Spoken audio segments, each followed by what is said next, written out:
दिनों में से कोई भी अष्टमी को कितना लगाना है? बीच वाला जो पत्ता है उस पर पीला चंदन। जब आपको लगे कि मेरा जीवन बहुत कष्टमय है, अब ये रोग, अब ये कष्ट दूर ही नहीं हो रहा, अब ये आए दिन तकलीफ पर तकलीफ बढ़ती जा रही है, आए दिन रोग बीमारी, पैसा घर में बच नहीं रहा, बहुत कष्टमय जीवन है, इसमें लगाओ पीला चंदन बेलपत्री की बीज पत्ती पर। महाराज, और बीज पत्ती पर जब चंदन लग जाए, लगने के बाद में ये दोनों पत्ती पर लाल चंदन लगा लीजिए। इन दोनों पत्ती के बीच में जो डंडी का भाग होता है, पत्ती से लेकर जो दो पत्तियां होती हैं, इनके बीच में जो जगह बचती है, इसमें मां पार्वती के 64 योगनियां, मां पार्वती अपनी पूर्ण सिद्धि के साथ में जितनी भी देवी के स्वरूप हैं, वो माता 64 योगनियां देवी के स्वरूप में यहां पर विराजमान होती हैं। दो पत्ती के नीचे से जो डंडी होती है नीचे तक, ये पूरी डंडी में 33 कोटि देवी देवताओं विराजमान होते हैं इस पूरी डंडी के अंदर।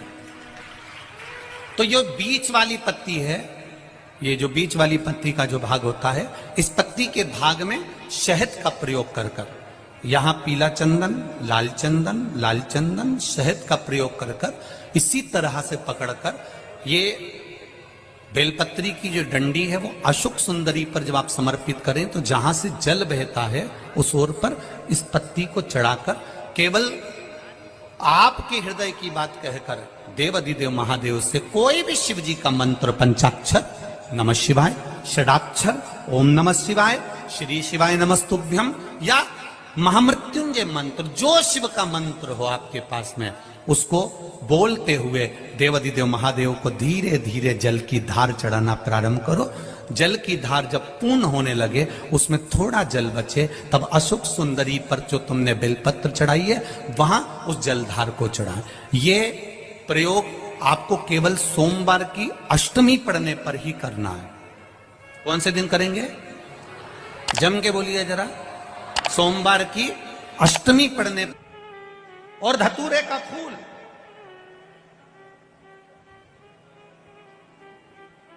कांटे वाला धतूरा, और उसमें लगने वाला एक पुष्प। आस्था चैनल पर आप लोग देख रहे होंगे धतूरे के फूल का दर्शन।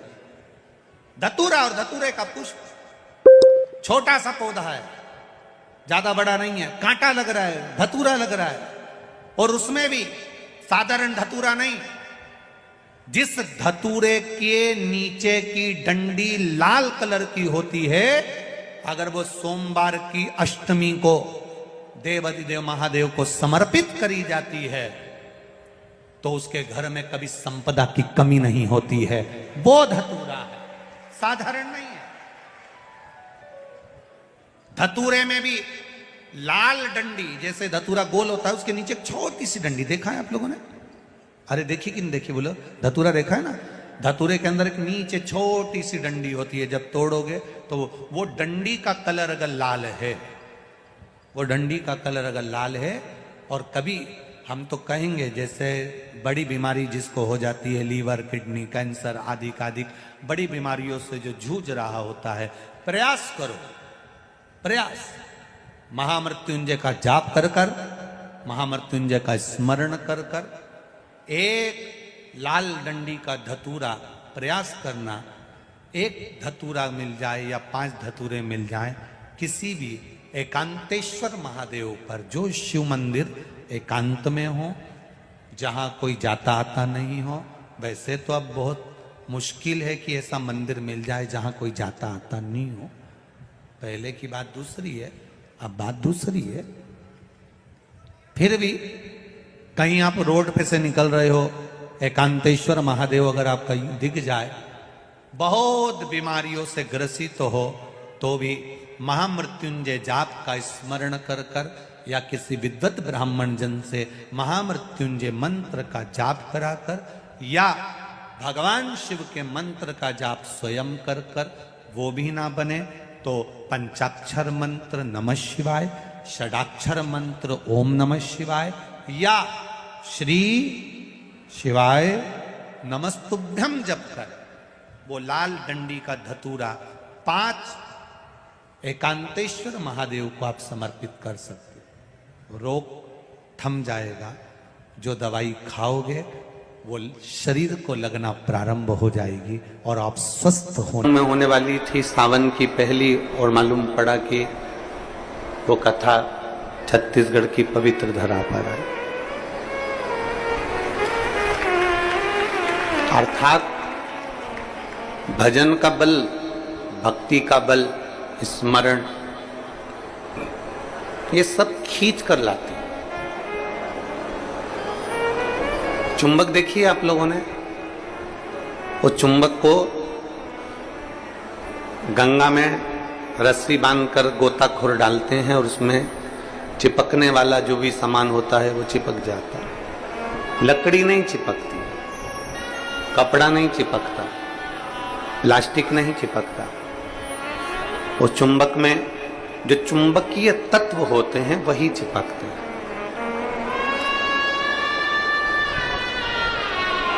हम तो ये मानते हैं कि सावन के महीने में भी भोलेनाथ एक, जैसे लोग गंगा जी में चुंबक फेंकते हैं और उसमें जो चिपक गया वो चिपक गया, उसी तरह भोलेनाथ भी सावन के महीने में शिव महापुराण रूपी चुंबक को डालकर हिलाते रहते हैं। किसके भाग्य में है और कितने लोग चिपक सकते हैं ये उसी को मालूम है।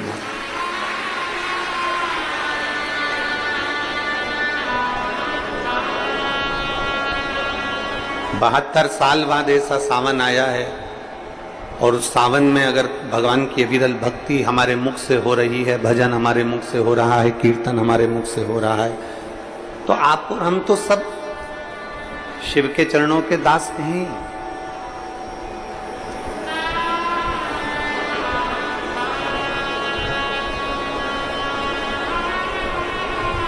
कहते हैं, शिव महापुराण की कथा कहती है, नौकरी ऐसी होना चाहिए, सर्विस ऐसी होना चाहिए जहां जाने का मन करे। ऑफिस में तुम बैठते हो और दिन भर क्लेश मचे, फाइल तुम पढ़ते हो और फाइल उठाते से तुम्हारे को मानसिक टेंशन आ जाए, जरा जरा सी बात में चिंता खड़ी हो जाए, तो वो ऑफिस जाने का मन नहीं करता, नौकरी पर जाने का मन नहीं करता। नौकरी ऐसी हो जहां जाने का मन करे, और घर ऐसा हो जहां वापिस आने का मन करे। तो समझ, घर में अगर क्लेश हो रहा है, बहुत अशांति हो रही है, बहुत लड़ाई हो रही है, बहुत विवाद हो रहा है, कहीं सास का मुंह फूला रहे, कहीं बहू का मुंह फूला रहे, कहीं बेटे का, कहीं बेटी का, कहीं माँ का, कहीं पिता का, कहीं भाई, कहीं बंधु, इनके मुंह फूले रहे तो घर में आने का मन नहीं करता। पत्नी का दिन भर मुंह फूला रहेगा तो पति का घर आने का मन नहीं करेगा। माँ बाप का अगर मुंह फूला रहेगा तो बच्चों का घर आने का मन नहीं करेगा। नौकरी ऐसी हो जहां जाने का मन करे, मन करे आपका कि मुझे बड़े उत्साह से जाने का। एक प्रश्न आपसे पूछते हैं, उम्मीद है कि आप लोग उत्तर अच्छा देंगे। हमने भी पढ़ाई करी, आपने भी पढ़ाई करी, हमने भी विद्याध्ययन करा, आपने भी विद्याध्ययन करा। जब स्कूल में पढ़ते थे, मैथ का सब्जेक्ट आता या साइंस का आता, इंग्लिश का आता, कोई सब्जेक्ट जब सामने आता तो कोई टीचर इतना अच्छा होता था कि उसके सब्जेक्ट में भले मन ना लगे पर उसके सब्जेक्ट में बैठने का मन जरूर करता था। बोलो सही है कि गलत? बोलो सही है कि गलत? और कोई टीचर ऐसा होता था कि उसके सब्जेक्ट में जाने का मन नहीं करता था।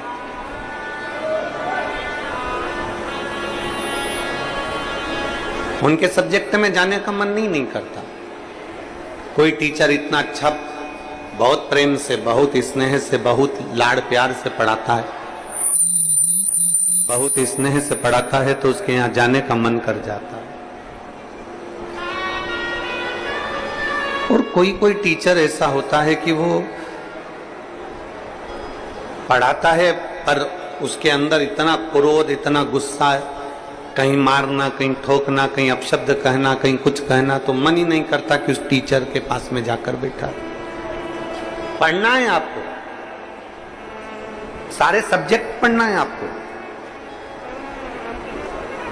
और प्रत्येक सब्जेक्ट को आपको तैयार करना है, प्रत्येक सब्जेक्ट आपको पढ़ना है, पर आप उस टीचर के सब्जेक्ट में नहीं जाओगे। प्रत्येक सब्जेक्ट आपको पढ़ना है, प्रत्येक सब्जेक्ट आपको धारण करना है, पर आप उसके सब्जेक्ट में नहीं पहुंचोगे। बस जैसे स्कूल में कोई टीचर अच्छा है तो उसके सब्जेक्ट को पढ़ने के लिए आप जरूर जाते हो, उसी तरह नौकरी ऐसी हो जहां जाने का मन करे आपका।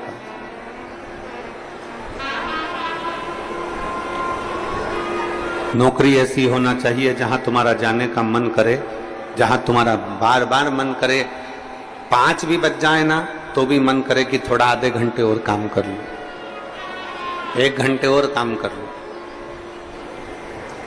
15-20 मिनट और काम कर लूं। नौकरी अगर अच्छी है तो तुम्हारा जाने का मन बड़ा करेगा और वहां बैठने का भी मन करेगा। तो शास्त्र कहता है कि नौकरी ऐसी हो जहां तुम्हारा जाने का मन करे, और घर ऐसा हो जहां पर सब प्रेम से रहते हो, तो नौकरी से और दुकान से घर आने का मन करे, तो समझ लो कि तुम्हारा घर श्रेष्ठ है। तो समझिए कि उसमें तुम्हारी श्रेष्ठता है।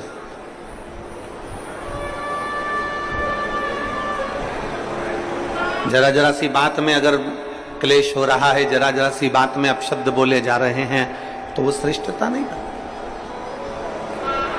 लोरमी वालों ने भी बहुत व्यवस्था कर रखी थी, परंतु कीचड़ इतना है, मिट्टी काली है, पानी पड़ा हुआ है, इसलिए प्रशासन भी उस चीज को हाँ नहीं भर पाया, क्योंकि उनको दिखता है कि इतना लाखों में। अब आप देखिए कि 3 पंडाल बड़े बड़े डूम भरे पड़े हुए हैं, उधर भी बाहर भक्त हैं, उधर भी बाहर भक्त हैं, और इधर देखोगे तो चारों तरफ बाहर पूरे के पूरे भक्त भरे पड़े हुए हैं। प्रशासन भी ये चीज देखता है कि इतने शिव भक्त आएंगे तो वो आराम से कथा सुने, आराम से रहें, आराम से खाएं, आराम से अपना भजन कीर्तन करें, और आराम से कथा श्रवण कर कर अपने अपने घर को जाएं, किसी को कोई कष्ट ना हो। ये प्रशासन भी देखता है।